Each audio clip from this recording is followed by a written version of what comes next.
Hi friends, how are you to all. మనకి mental ability, arithmetic, reasoning ఈ టాపిక్ల గురించి మనం వీడియోస్ కంటిన్యూస్ అప్లోడ్ చేయడం జరుగుతుంది. కాబట్టి ఫస్ట్ పార్ట్ 1 పార్ట్ 2 చూసిన తర్వాత పార్ట్ 3 వీడియో చూసినట్లయితే ఎక్కువ అవగాహన, ఈజీగా సులభతరంగా అర్థం అవడానికి మనకు అవకాశం ఎక్కువ ఉంటుంది. కాబట్టి దయచేసి పార్ట్ 1 పార్ట్ 2 చూసిన తర్వాత పార్ట్ 3 వీడియో చూడండి. సో డైరెక్ట్గా టాపిక్లోకి వచ్చేద్దాం.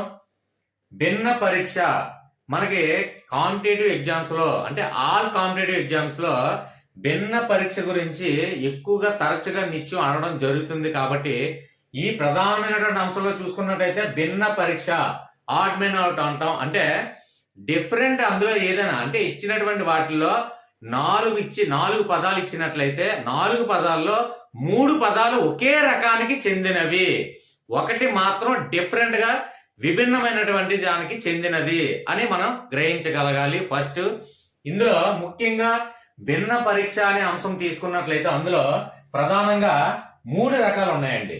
అంటే అందులో ఫస్ట్ వన్ అక్షరాల భిన్న పరీక్ష, అంటే ఆల్ఫాబెట్ క్లాసిఫికేషన్ అండి.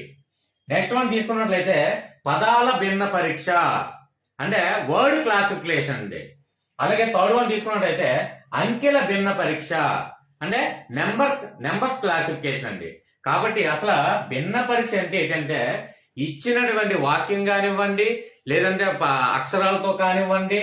అంటే ఇందులో చూసుకున్నట్లయితే అక్షరాల భిన్న పరీక్ష అంటే అక్షరాలు అంటే ఏంటండి, ఆల్ఫాబెట్ అంటే ఏ నుండి జెడ్ వరకు, జెడ్ నుండి ఏ వరకు, ఆ విధంగా అక్షరాలతో కూడుకున్నటువంటి ఒక డిఫరెంట్ ఒక లెటర్ ఏదైనా ఉన్నట్లయితే అది మనం గ్రహించగలగాలి. ఇందులో ఫస్ట్ వన్. అలాగే సెకండ్ వన్ తీసుకున్నట్టయితే పదాల భిన్న పరీక్ష, అంటే పదాలతో కూడుకున్నటువంటి ఏదన్నా మనకి క్లాసిఫికేషన్ ఇచ్చినట్లయితే, అంటే అందులో పదాలతో సంబంధించినటువంటి వ్యవహారం కాబట్టి ఆ పదాల్లో ఇచ్చినటువంటి పదాల్లో ఏంటి విభిన్నమైనది అని మనం గ్రహించగలగాలి. అంటే భిన్నమైనది ఏంటి గ్రహించగలగాలి. అంటే ఇచ్చినటువంటి పదాల్లో, అంటే వర్డ్స్ తో కూడుకున్నటువంటి, అంటే ఒక పదాల్ని అందులో ఉన్నటువంటి 4 పదాలు ఇచ్చినట్లయితే 3 పదాలు ఒకే కలిగి ఉంటుంది, ఒకే సంబంధం కలిగి ఉంటుంది, ఒకటి మాత్రం డిఫరెంట్ గా కలిగి ఉంటుంది. కాబట్టి డిఫరెంట్ పదం కలిగి ఉంటుంది. కాబట్టి ఆ డిఫరెంట్ పదం అనేది ఏంటంటే మనం గ్రహించగలగాలి. అలాగే థర్డ్ వన్ తీసుకున్నట్లయితే అంకెల భిన్న పరీక్ష, అంటే అంకెలతో కూడుకున్నటువంటి విభిన్నమైనటువంటిది ఏంటి అనేది మనం గ్రహించగలగాలి ఫ్రెండ్స్. ఓకే, నెక్స్ట్ ఇందులో మనం ఎగ్జాంపుల్ తీసుకున్నట్లయితే ఈజీగా మనకి సింపుల్ గా అర్థమవుతుంది ఫ్రెండ్స్. కాబట్టి ఎగ్జాంపుల్ చూద్దాము. ఇందులో మనకి భిన్న పరీక్ష తీసుకున్నట్లయితే అందులో ఫస్ట్ వన్ అక్షరాల భిన్న పరీక్ష. అక్షరాల అంటే లెటర్స్ తో, ఆల్ఫాబెట్ లెటర్స్ తో, అంటే ఏ నుండి జెడ్ వరకు ఉన్నటువంటి ఆల్ఫాబెట్ అంకెలతో మనకి భిన్నమైనటువంటి ఇవ్వడం జరుగుతుంది. అలాగే పదాల భిన్న పరీక్ష అంటే వర్డ్ క్లాసిఫికేషన్, అంటే పదాల్లో ఉన్నటువంటి డిఫరెంట్ పదం ఏంటనేది మనం కనుక్కోవాలి. అలాగే ఇక్కడ తీసుకున్నట్టయితే అంకెల భిన్న పరీక్ష, అంటే నెంబర్స్ తో కూడుకున్నటువంటి భిన్నమైనటువంటి నెంబర్ ఏదైతే ఇవ్వడం జరిగిందో అది మనం గ్రహించగలిగితే సరిపోతుంది ఫ్రెండ్స్. కాబట్టి దీనికి ఇందులో ఎగ్జాంపుల్ తీసుకున్నట్లయితే ఈజీగా అర్థమవుతుంది ఫ్రెండ్స్.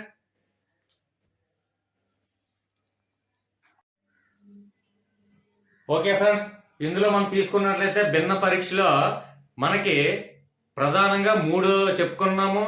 ఫస్ట్ వన్ ఏంటంటే అక్షరాలతో, అంటే ఏ నుండి జెడ్ వరకు అక్షరాలతో కూడుకున్నటువంటిది ఒకటి. 2 ఏంటంటే పదాలతో కూడుకున్నటువంటిది ఒకటి. అలాగే థర్డ్ వన్ తీసుకున్నట్లయితే నెంబర్స్ తో కూడుకున్నటువంటిది ఒకటి.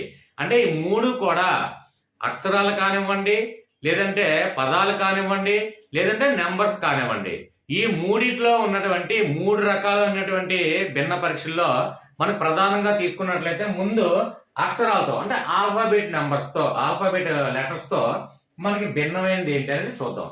భిన్నమైనది అంటే ఏంటంటే ఇందులో ఉన్నటువంటి ఒకే ఒక పాయింట్ మీరు గ్రహించండి. అది 4 పదాలు ఇచ్చినట్లయితే అందులో 3 పదాలు ఒకే ఒక గుణాన్ని కలిగి ఉంటాది. ఫస్ట్ వన్ పాయింట్ గుర్తుపెట్టుకోండి. 4 పదాల్లో 3 పదాలు ఒకే గుణాన్ని కలిగి ఉంటుంది. 4వ పదం డిఫరెంట్ గా ఉంటది, అంటే భిన్నంగా ఉంటది. అది మీరు గ్రహించారు కదండి. అందులో చూడండి, ఇందులో ఎగ్జాంపుల్ డి మరియు ఎఫ్, అలాగే జేఎల్, అలాగే ఆర్ఎం, అలాగే టీవీ తీసుకున్నట్లయితే ఈ ఆల్ఫాబెట్స్ లో చూడండి, ఇక్కడ ఆల్ఫాబెట్స్ ఎప్పుడు కూడా చేసేటప్పుడు చాలా సార్లు చెప్పడం జరుగుతుంది. అది కోడింగ్ డీకోడింగ్ కానీ పోలిక పరీక్ష కానీ లేదంటే భిన్న పరీక్ష కానీ ఏదైనా ఆల్ఫాబెట్ మీద వచ్చేటప్పుడు ఖచ్చితంగా ఏ నుండి జెడ్ వరకు ఉచ్చారణ అతి సులభంగా ఫాస్ట్ గా మనం ఉచ్చరించగలగాలి.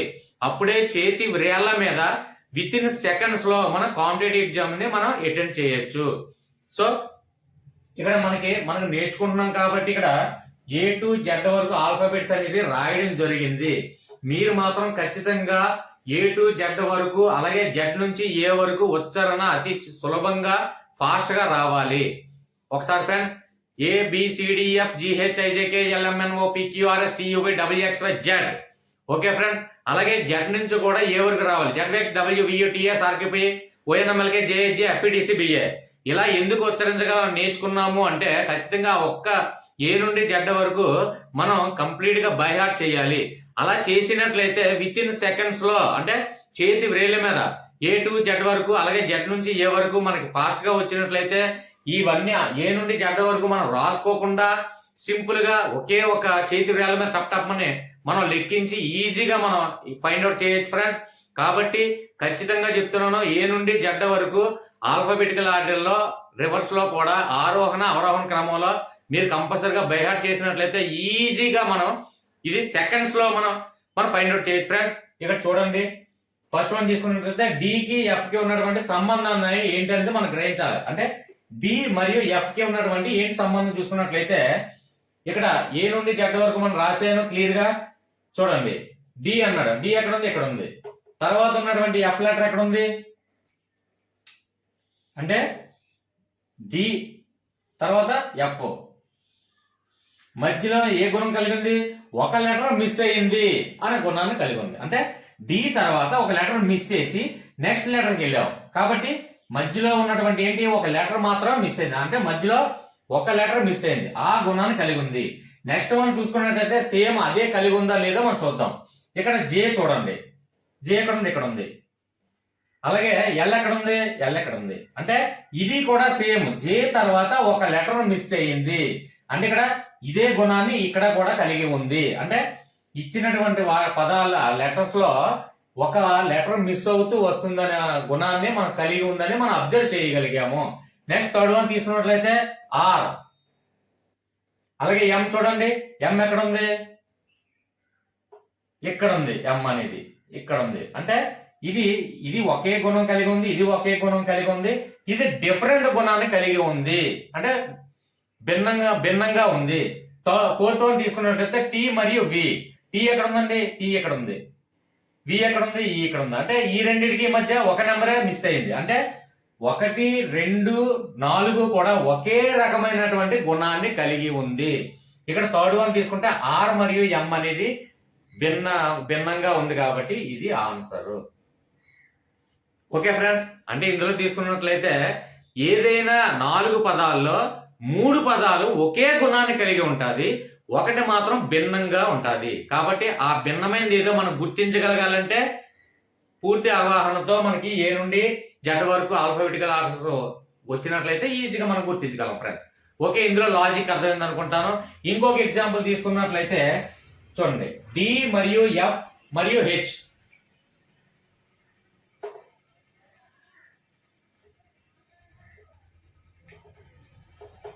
ఓకే ఫ్రెండ్స్, ఇక్కడ చూడండి, డి మరియు ఎఫ్ మరియు హెచ్ ఉంది. డి ఎక్కడ ఉంది? ఇక్కడ ఉంది. ఓకే ఫ్రెండ్స్, ఎఫ్ ఎక్కడ ఉంది? ఇక్కడ ఉంది. హెచ్ ఎక్కడ ఉంది? ఇక్కడ ఉంది. అంటే ఇందులో ఉన్నటువంటి గుణాన్ని ఏం గ్రహించగలిగాం? డి తర్వాత ఒక లెటర్ మిస్ అయింది, అలాగే ఎఫ్ ఉంది.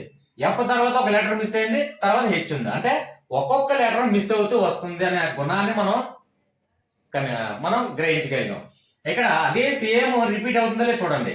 సెకండ్ వన్ తీసుకున్నట్లయితే కే ఎక్కడ ఉంది? ఇక్కడ ఉంది. తర్వాత ఎం ఎక్కడ ఉంది? ఇక్కడ ఉంది. తర్వాత ఓ ఎక్కడ ఉంది? ఎక్కడ ఉంది. అంటే ఇందులో కూడా సేమ్ గుణం కలిగి ఉంది. అంటే కే తర్వాత ఒక లెటర్ మిస్ చేయడం జరిగింది, అలాగే ఎం ఉంది.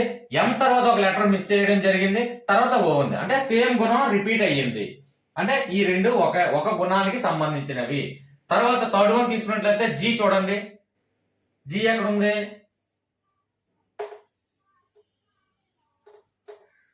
చూడండి, జీ అనేది ఇక్కడ ఉంది. తర్వాత ఐ ఇక్కడ ఉంది. తర్వాత కే అనేది ఇక్కడ ఉంది. అంటే ఇందులో కూడా సేమ్ థర్డ్ వన్ లో తీసుకున్నట్లయితే జీ తర్వాత ఒక లెటర్ మిస్ అయింది, అలాగే ఐ ఉంది, తర్వాత ఐ తర్వాత జే అనేది ఒక లెటర్ మిస్ అయింది, తర్వాత కే ఉంది. అంటే ఈ first one, second one, third one కూడా ఒకే రకమైనటువంటి గుణాన్ని కలిగి ఉన్నది. ఇక్కడ ఫోర్త్ చూడండి, ఎన్ ఎక్కడ ఉంది, ఇక్కడ ఉంది. తర్వాత పి ఎక్కడ ఉంది, ఇక్కడ ఉంది. ఎస్ ఎక్కడ ఉంది, ఇక్కడ ఉంది. అంటే ఫస్ట్ ఉన్నటువంటి ఎన్ కి తర్వాత టీకి మధ్యలో వ్యత్యాసం ఎంత వచ్చింది? 1, 2, 3, 4, 5 5 అక్షరాలు తేడా వచ్చింది, 5 అక్షరాలు మిస్ అయ్యింది. అలాగే టీ తర్వాత ఎస్ ఏమో రివర్స్ లో వెనక్కి ఒక అక్షరం ఉంది. అంటే ఇది డిఫరెంట్ గుణాన్ని కలిగి ఉంది. అంటే మొదటి ఉన్నటువంటి 1, 2, 3 ఒకే గుణాన్ని కలిగి ఉంది. ఇక్కడ 4వది వేరేగా భిన్నంగా ఉంది. కాబట్టి ఇందులో ఉన్నటువంటి భిన్నమైనది ఏంటి కనుక్కున్నాం? 4th వన్ భిన్నంగా ఉంది. ఓకే ఫ్రెండ్స్, అర్థమైంది అనుకుంటాను. 2-3 ఒక సమ్ ప్రాబ్లమ్స్ మీరు ఒకసారి క్షుణ్ణంగా మీరు పరిశీలించినట్లయితే, మీరు ప్రాక్టీస్ చేసినట్లయితే అందులో ఏదైతే భిన్నంగా ఉందనేది ఈజీగా మనం ఫైండ్ అవుట్ చేయొచ్చు ఫ్రెండ్స్. ఓకే, నెక్స్ట్ మనం చూద్దాము.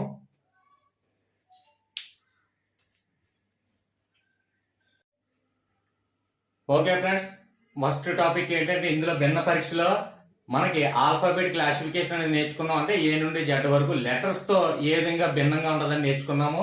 అలాగే సెకండ్ వన్ తీసుకున్నట్లయితే వర్డ్ క్లాసిఫికేషన్, అంటే పదాలతో డిఫరెంట్ గా ఏదైతే ఉందని మనం గ్రహించడం కోసం. ఇందులో తీసుకున్నట్లయితే కొన్ని ఎగ్జాంపుల్ చూడండి. ఫస్ట్ వన్ దేవాలయం, అలాగే మసీదు, అలాగే చర్చి, అలాగే ఈఫిల్ టవర్. ఇందులో ఏందండి భిన్నంగా ఉంది అంటే, దేవాలయం అనేది కూడా ఒక కట్టడమే, మసీదు అనేది కూడా ఒక కట్టడమే, చర్చ్ అనేది కూడా ఒక కట్టడమే, అలాగే ఈఫిల్ టవర్ అనేది కూడా ఒక కట్టడమే. అయినప్పటికీ కూడా ఇందులో దేవాలయం అనేది ఏంటంటే మనం పూజించడానికి, అంటే హిందువుల యొక్క కొలిచే ఉన్నటువంటి ఒక గుడి అంటే దేవాలయం. అలాగే మసీదు చూసుకున్నట్లయితే ముస్లింస్ పూజించినటువంటి ఒక ఆలయం. అలాగే చర్చ్ అనేది క్రిస్టియన్స్ పూజించే ఒక ఆలయం. అలాగే ఈఫిల్ టవర్ అనేది ఓన్లీ అది ఆలయం కాదు కాబట్టి అది ఓన్లీ కట్టడం మాత్రమే ఈఫిల్ టవర్ అనేది. కాబట్టి ఇందులో ఉన్నటువంటి ఏంటి భిన్నంగా ఏదైతే ఉంది, ఈ పదాలు తీసుకున్నట్లయితే దేవాలయం, మసీదు, చర్చి అనేది ఒకే ఒక గుణాన్ని కలిగి ఉంది. ఏ గుణానికి సంబంధించింది అది? అది ఆలయం అంటే దేవాలయము అంటే వివిధ మతాల యొక్క పూజించినటువంటి ఒక గుడి అంటే ఒక ఆలయము. అంటే అక్కడ ఉన్నటువంటి గుణం ఏం కలిగి ఉంది? అది ఒక పూజితమైనటువంటి ఒక ఆలయము, కట్టడము సంబంధించింది. అంటే అంటే పూజించబడినటువంటి ఒక ఆలయం దానికి సంబంధించింది. ఇది డిఫరెంట్ సంబంధించింది కాబట్టి ఇది చర్చ్, ఈఫిల్ టవర్ అనేది ఒక ఇందులో ఉన్నటువంటి ఆన్సర్ గా మనం గుర్తించగలిగితే చాలు. ఇంకొక అబ్జర్వ్ చేయండి, బెంగళూరు, ముంబాయి, హైదరాబాదు, వారణాసి ఇవన్నీ కూడా ప్రధానమైన నగరాలే. అయినప్పటికీ ఇందులో ఉన్నటువంటి ఏదైతే గుణం కలిగి ఉందో, అంటే ఉన్నటువంటి దాంట్లో 4 పదాల్లో 3 పదాలు ఒకే గుణాన్ని కలిగి ఉంటాది అని చెప్పాను కదా ఫ్రెండ్స్. అలాగే ఇక్కడ చూసుకున్నట్లయితే బెంగళూరు ఇది ప్రధానమైన నగరమే, మన ఇండియాలో చూసుకున్నట్లయితే ప్రధానమైన నగరం. అయినప్పటికీ కూడా బెంగళూరు అనేది దేనికి చెందుతుంది? బెంగళూరు అనేది చూడండి, బెంగళూరు అనేది కర్ణాటకకి రాజధాని, అంటే ప్రధానమైన నగరమే, కర్ణాటకకి రాజధాని. అలాగే ఇక్కడ ముంబై తీసుకున్నట్లయితే మహారాష్ట్రకి రాజధాని. అలాగే హైదరాబాద్ తీసుకున్నట్లయితే ఆంధ్రప్రదేశ్ కి రాజధాని.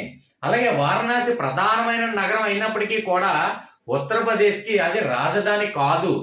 వారణాసి అనేది ఒక ప్రధానమైనటువంటి నగరం, వారణాసి అనేది రాజధాని కాదు. అంటే ఇక్కడ ఈ 3 పదాలకి ఏదైతే ఏ గుణం కలిగి ఉంది? ఇక్కడ రాజధాని అనే గుణాన్ని కలిగి ఉంది.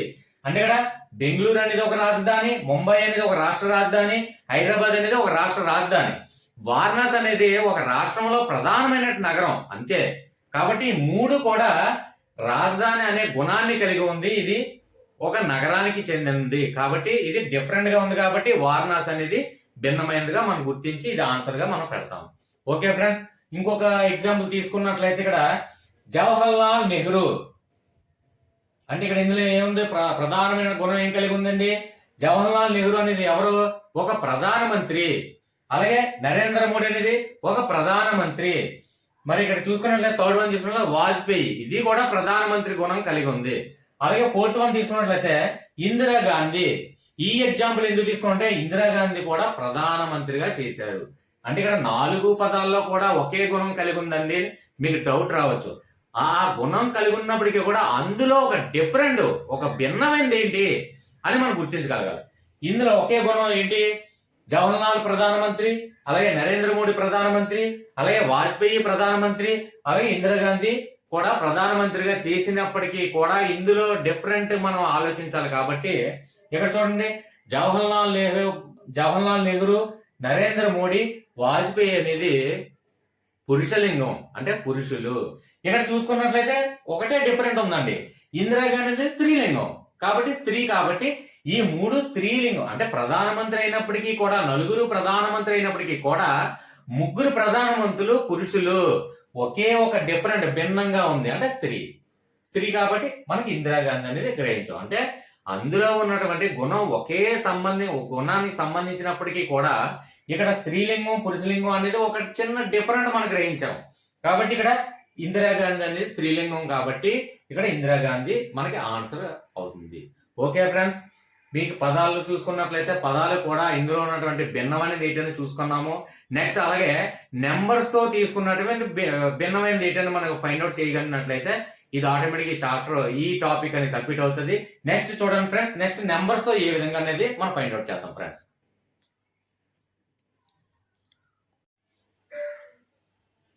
ఓకే ఫ్రెండ్స్, మనకి థర్డ్ పాయింట్ చూసుకున్నట్లయితే ఇందులో ఇప్పటి వరకు మనకు 2 పాయింట్లు ఏం నేర్చుకున్నాం?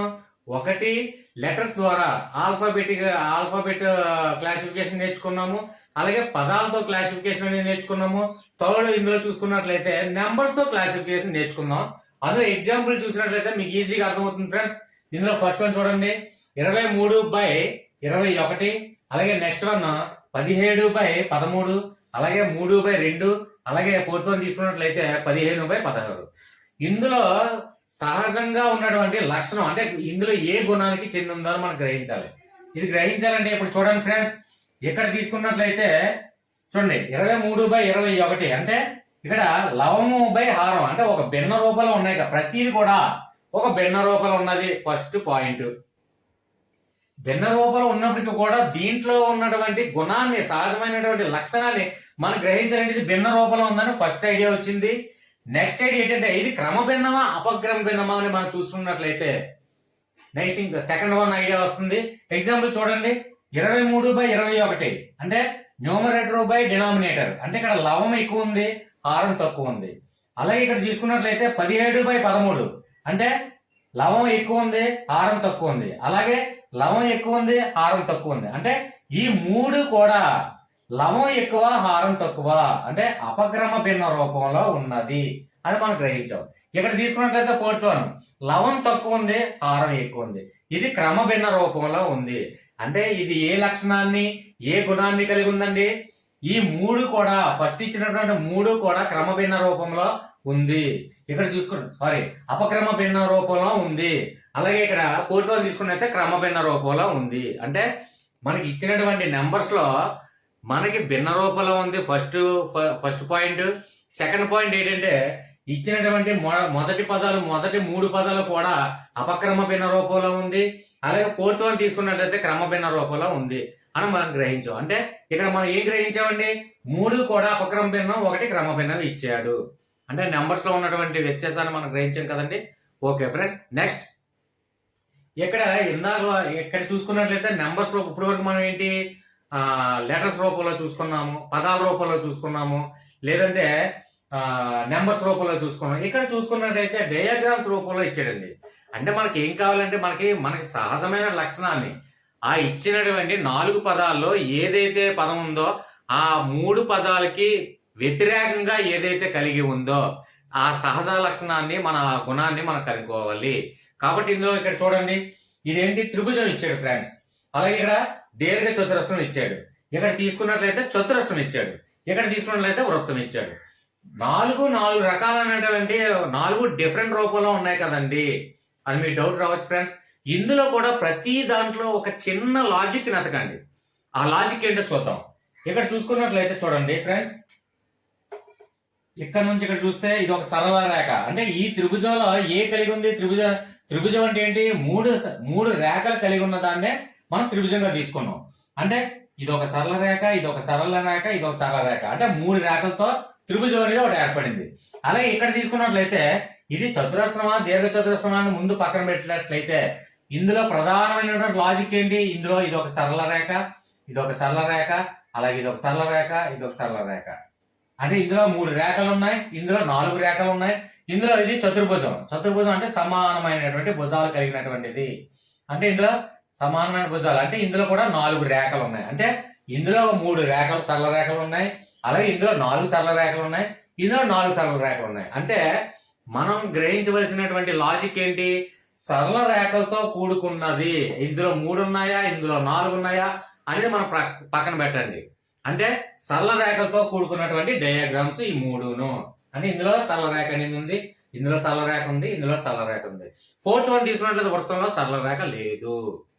కాబట్టి ఈ 3 కూడా రేఖలతో కూడుకున్నటువంటి డయాగ్రామ్స్. అలాగే 4th వన్ అనేది వృత్తాకారంలో ఉంది. ఇది లాజిక్ గ్రహించండి. Simple friends. ఇందులో ఉన్నటువంటి భిన్న పరీక్షలో మనం తీసుకున్నట్లయితే ఈ క్లాసిఫికేషన్ లో ఖచ్చితంగా కొంచెం మనసును కరెక్ట్గా నిమగ్నం చేసి అందులో ఉన్నటువంటి లాజిక్ ని మీరు గ్రహించినట్లయితే ఎప్పుడు కూడా ఒకటే దేని మీద డిపెండ్ అయి ఉంటుందంటే ఇచ్చినటువంటి 4 పదాల్లో 3 పదాలు ఒకే గుణాన్ని కలిగి ఉంటుంది, ఒకటి మాత్రమే వేరుగా ఉంటుంది. ఆ వేరుగా ఉన్నటువంటి భిన్నమైనటువంటి పదాన్ని మనం గుర్తించగలగాలి. ఓకే ఫ్రెండ్స్, ఈజీగా మీకు అర్థమైంది అనుకుంటాను. నెక్స్ట్ వీడియో అప్లోడ్ చేసే ముందు ఇది క్షుణ్ణంగా పరిశీలించండి. ఎప్పుడు చెప్పేదే, దయచేసి ఎక్స్ప్లెనేషన్ నచ్చినట్లయితే ఖచ్చితంగా లైక్ చేయండి ఫ్రెండ్స్. అలాగే మీరు నాకు సపోర్టింగ్ చేస్తున్నాను అని మీకు అనిపించినట్లయితే ఖచ్చితంగా వీడియో చూస్తున్నప్పుడు రైట్ సైడ్ సబ్స్క్రైబ్ అనే ఆప్షన్ ఉంటుంది, సబ్స్క్రైబ్ దగ్గర క్లిక్ చేయండి. క్లిక్ చేసినట్లయితే నాకు ఎంకరేజ్ చేసిన వాళ్ళు అవుతారు. నేను మరిన్ని న్యూ వీడియోలు ఇంకా అప్లోడ్ చేయడానికి నా ప్రయత్నం చేస్తూనే ఉంటాను friends. Thank you very much.